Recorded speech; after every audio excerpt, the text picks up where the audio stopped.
Ladies and gentlemen, the Minecraft 26.2 update called Chaos Cube is finally out, and that means the new biome Sulfur Caves, the full family of Cinnabar and Sulfur building blocks, Sulfur Spring Geysers, continuous geysers, a new music disc, new soundtracks, and of course the new mob, the Sulfur Cube, along with all 12 of its archetypes, are now officially part of Minecraft. So if you want to learn more about all of this in detail, enjoy the video. The video chapters are in the description, so choose whatever interests you most.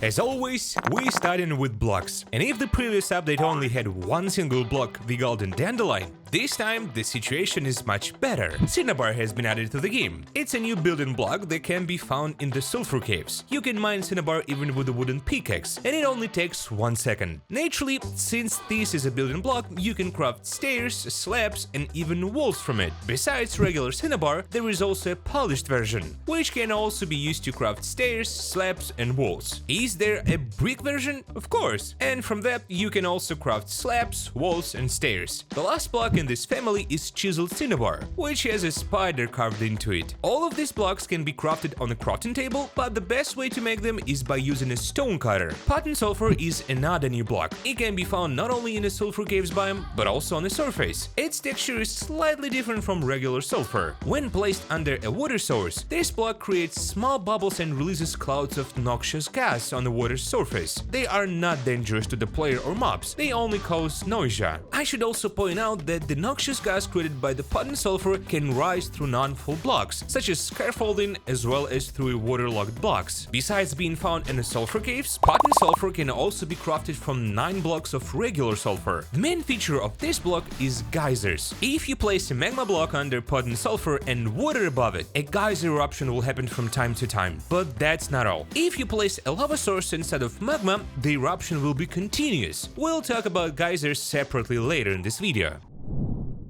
Since there is a Pattern Sulfur in the game, that means there should also be normal sulfur. In the same Sulfur Caves, besides Cinnabar, you can also find regular sulfur. This is another building block that can be used to craft stairs, slabs, and walls. Sulfur can be mined the same way as Cinnabar, with a wooden pickaxe. You can also craft polished version, and from that, you can make stairs, slabs, and walls. Yes, you understood correctly. There is also a brick version, which means you can create a whole family of blocks. The last sulfur block is the chiseled version. It shows the face of the new mob, the Sulfur Cube. All of these blocks can be crafted both on a crafting table and in a stone cutter. Sulfur spikes are the final block in this update. They generate on sulfur blocks in the Sulfur Caves. They form as a stalactites and a stalagmites. Be careful, because stalactites can be knocked down with a projectile, such as an arrow or thrown trident. The tip can deal damage when it falls onto the player, similar to pointed dripstone. However, if the player falls on the stalagmite, they will not take any damage. Yes, the name of this block includes the word spike, but if you walk right up to it, you won't take damage. It is completely safe. If you plan to use these blocks for building, keep in mind that stalagmites and stalactites can connect into one big stalagmite. To avoid this, hold the snake key while placing the block. I should also point out that 4 sulfur spikes can be crafted into a full sulfur block. If you suddenly can't find any spikes, then as a last resort, you can buy them from the wooden trader. 2 sulfur spikes for 1 emerald.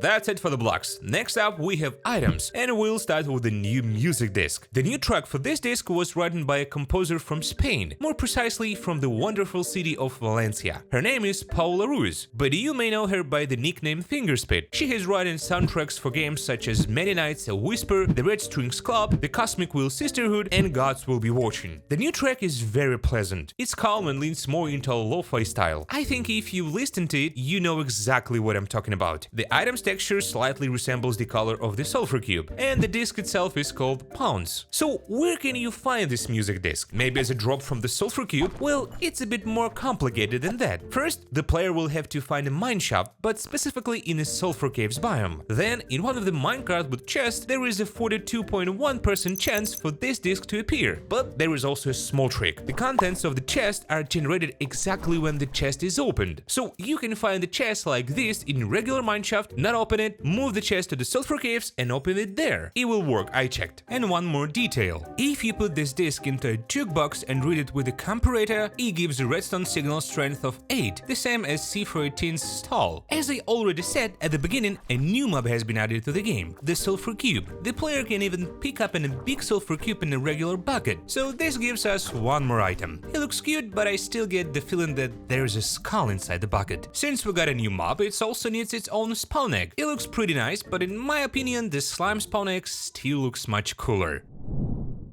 Of course, the most important part of this update is the Sulfur Cube itself. It is a new, completely passive mob that can only be found in the Sulfur Caves. It has 8 health points, which means just 4 hearts. A small Sulfur Cube has even less, only 2 hearts. As I already mentioned, they can be found in the Sulfur Caves, where they spawn in groups of 2 to 4. They can even appear in the world when peaceful difficulty is enabled. Sulfur Cubes cannot be bred, but you can, let's say, split them in 2. If you kill a large Sulfur Cube, it will not actually die. It will split into 2 small ones. Those in turn can grow into 2 large Sulfur Cubes. However, they are not considered as babies, but their growth can be stopped by using a golden dandelion. Their growth time can be speed up by using a slime ball. Overall, it takes 20 minutes for a small Sulfur Cube to grow into a large one, just like with other mobs. I also add that if you name a big Sulfur Cube with a name tag, then after it splits, each mob will have the same name. Can Sulfur Cubes be tamed in any way? No, but they can be tracked with any full block. When the player holds a block in their hand, the Sulfur Cube will follow them, similar to farm animals. It can be attached to a lead, but only if the Sulfur Cube has absorbed the block. And of course, as I said earlier, a big Sulfur Cube can be placed into an empty bucket. This applies both to a regular mob and to a cube that has absorbed the block. How did it fit in there? I have no idea. But you cannot put a small cube into a bucket. Now that's a strange part. I'll also add that you can retrieve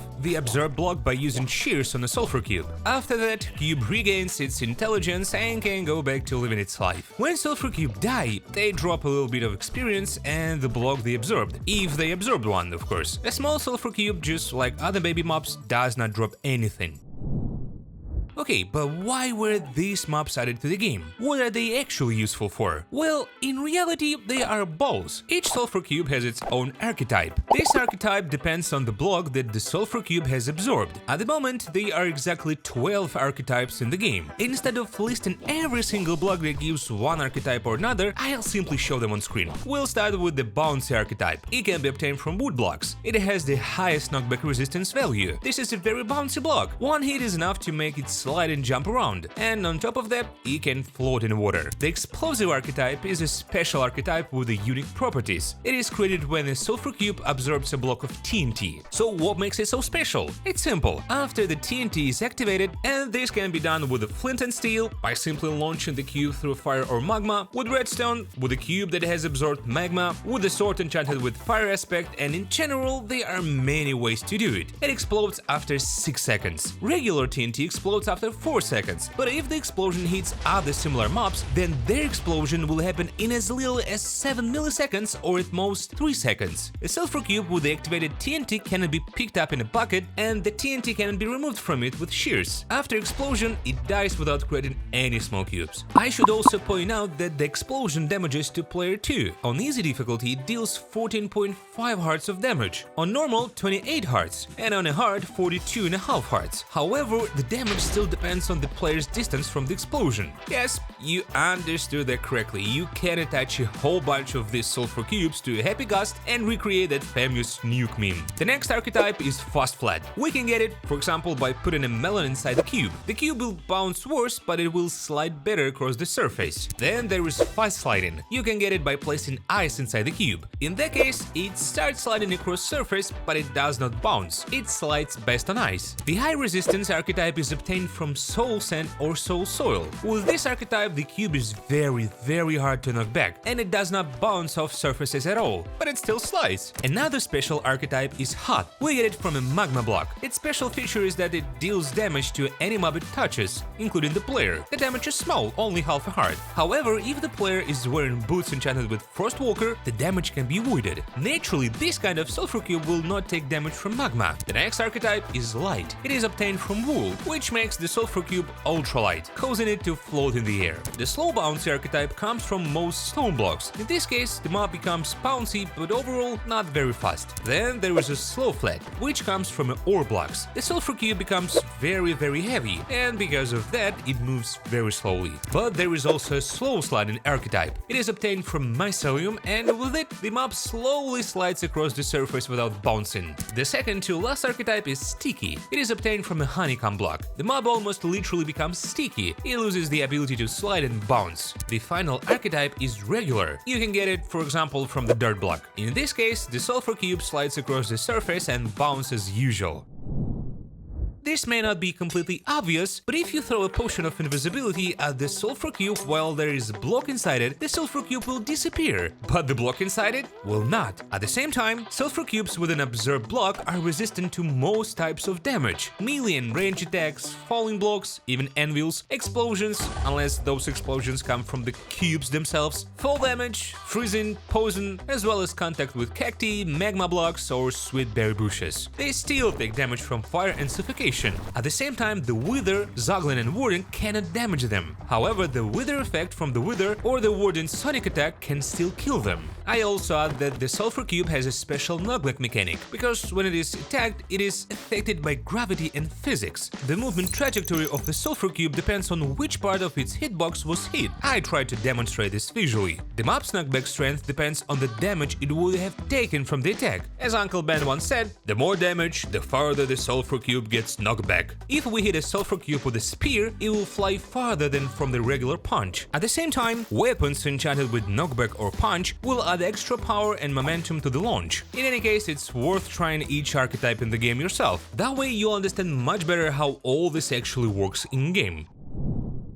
Phew, now we can finally move on to world generation. There are some nice changes here. Let's start with Sulfur Springs. This is a completely new natural feature that can appear in any biome on the surface of the overworld. This feature reveals that there is a Sulfur Caves biome directly underneath it. Yes, that's right, it works just like Azalea tree and lush caves. Basically, Sulfur Springs are small ponds where you can find sulfur, cinnabar, tuff, granite, and even those same sulfur spikes. Under the water source block, you can find potent sulfur and magma. They are 4 possible spring sizes in total. First, there is a small size, which is split into 4 different variants, and each of them can be found in the overworld. Then there is a medium size. There are only 3 of those, but they are much larger. After that comes the large size. It only has 2 variants and the chance of one generating is quite low, only 3.1%. The final size is huge. There is only 1 variant of it, and it really is massive. It contains 112 water blocks and even 2 potent sulfur blocks. The chance of this giant appearing is 1.5%. From time to time, a geyser will erupt from Sulfur Springs, once again thanks to the potent sulfur block. This block can be used in different ways. As I already mentioned, if you place a magma block under it and a water block above it, it will erupt. At the same time, the height of the eruption depends on how many water blocks are above the potent sulfur. 1 source block gives 5 blocks of height, 2 source blocks give 10 blocks, 3 source blocks give 15 blocks, and finally 4 source blocks give 20 blocks. The force of the geyser is so strong that it can launch the player or a mob upward. Of course, after that you need to be a bit careful, because it's easy to fall and die from the impact. But what if you want to make the eruption continuous? Simple. Instead of a magma block, you can use a lava source block. Then the eruption will happen constantly. At the same time, the eruption sound becomes much quieter and less annoying. The developers made sure of that. By the way, geysers in Minecraft universe are not something new. In fact, they have already appeared in the game, though in the spin-off Minecraft Legends. There, they could be found in different biomes, and just like in vanilla Minecraft, they launch the player upward.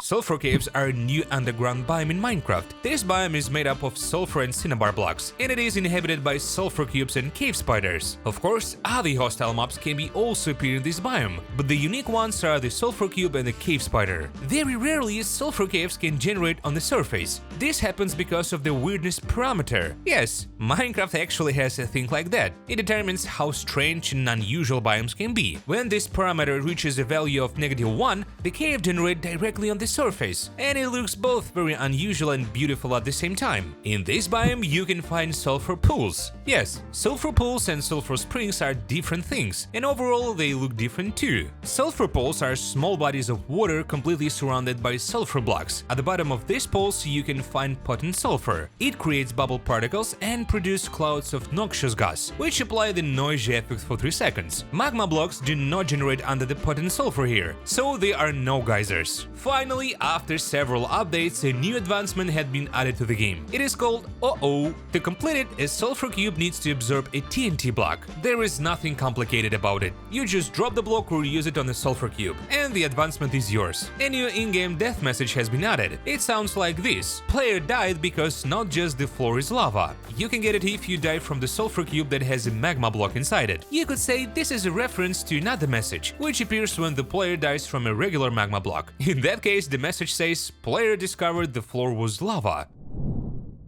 5 new soundtracks have been added to the game. Memories placed in the menu in deserts, forests, flower forests, badlands and cherry groves. Ebb placed in the menu in swamps, creative mud, sulfur caves, jagged peaks, frozen peaks and dripstone caves. The track Home can be heard in the menu in bamboo jungles, cherry groves, frozen peaks, jungles, meadows, sparse jungles and also in creative mud. Shores placed in the menu in dripstone caves, flower forests, regular forests, groves, lush caves, old growth pine taigas, sulfur caves and creative mud. The final track, Nightly, can be heard in the cherry grove biome, dripstone caves, frozen peaks, jagged peaks, snowy slopes, stony peaks, sulfur caves and in creative mud. The entire soundtrack together with the new music disc was written by the composer Fingerspeed. Friends list. Yes, that very controversial feature in the game. In reality, it's just a small tab where you can add or remove friends and check their status. For example, whether they online or currently playing in the world. When you launch Minecraft for the first time, the game offers you the option to enable or disable this feature. Overall, when it was first added, there was also an option for P2P connections. In other words, you could enter a world, open it as a server with one button and invite your friends there. So this tab did actually have a purpose, but later the developers removed that feature, saying that it was not ready yet. So if you think about it, the friends list does not really have much of a point right now. You can message a friend, send them a screenshot or invite them into your game. For now, it is basically just a placeholder. But in any case, it works. You can send a friend request on the first tab, see your current friends, and accept requests on the second tab. Every time you will receive an in-game notification. This can be turned off in the online section. In the same place, you can enable or disable the friends list and friends requests.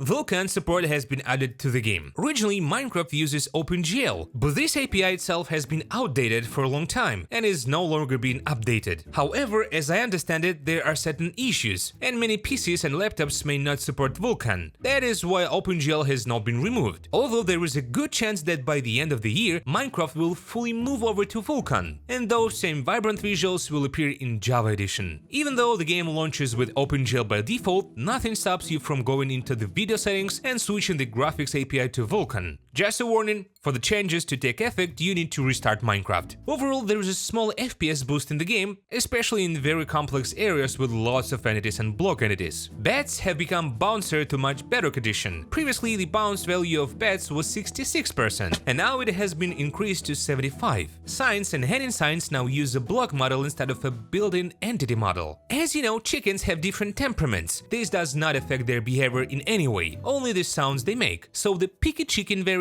has received updated damage and death sounds.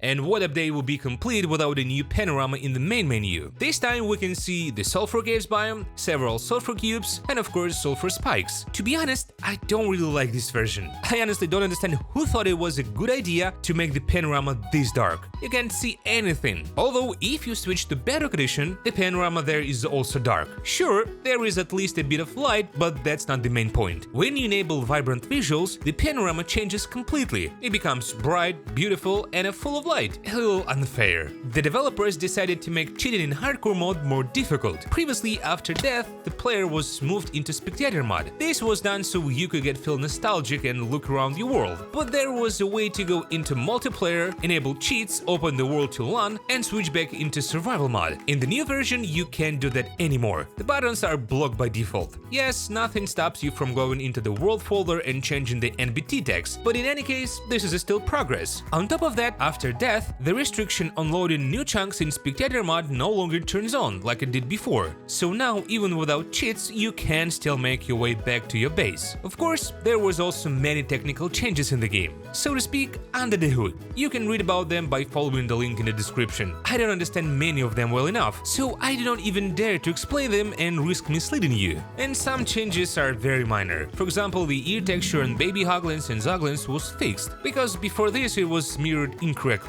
You can check out the full list yourself, I left the link in the description. So that was update 26.2. Chaos Cube really did manage to bring a bit of chaos in the game, mostly thanks to the Sulfur Cubes. What do you think about this update? Do you like it or not? As always, write your opinion in the comments, I'll be interested to read it. Now we wait for the first snapshot of version 26.3, or a beta, and we'll see what appears there. While you wait for the next episode, click on one of the videos on the screen right now, they're just as good. And of course, smash that like button, subscribe to the channel, and hit the bell so you don't miss a thing. See you soon as we keep discovering Minecraft in a whole new way.